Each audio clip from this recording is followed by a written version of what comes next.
Hallelujah. Amen. Ngibingelela make apostoli. So zethi mic kancane make mnisi. Ngibingelela make apostoli nababe apostoli SR. Ningajake ngalapho do not disturb me. Wait. Rachel lona wasePinari ngemusa kaNkuluNkulu ngumake mnisi kaMhlushwa. So ngikhumbula February mfundise ashumayela lapha athi nawe lo iCV yakho bayibeke phansi batoyikhuphula ibe ngedla. Sekwentekile kimi bazalwane. Kwathi March mhla ka2 nga receive i-call na iringa ngifuna kuyi-ignore nangithi ngiyabuka ngathola ukuthi i-landline. So ngayiphendula bathi ingabe sikhuluma naye Rachel ngathi mina yebo ngimi. Bathi sicela ubuye ku-interview 8 o'clock sasa. Ngathi mina kuphi nendzawo basho bathi eMbombela.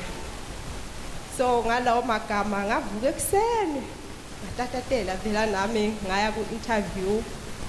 Nangifika mina sivela besi4 lapha siye ku-interview. Ngibona abangani bangena baceda i-hour sola akaphuma umuntu. Hey. Ngemusa kaNkuluNkulu kwathi nakungena mina ucabanga na 5 minutes angizange ngicede. Bangibude nje ukuthi angitichaze ukuthi ngubani wakabani ngibuyaphi.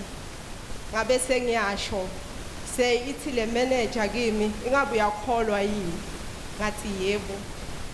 Wathi ngiliphi isonto ngathi iHouse of Praise ngaphansi kwamfundisi SR Mziyakho bavala amabhuku bonke.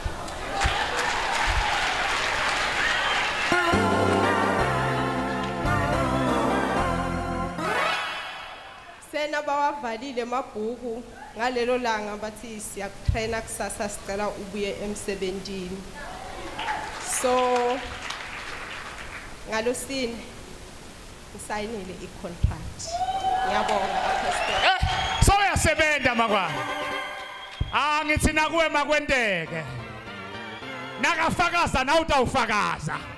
Bangenele awona ungene 1 minute. Bathi ukhonza phe. So ubita igama lemprofeti bavale emabhuku. Hayi man. So nzethe konke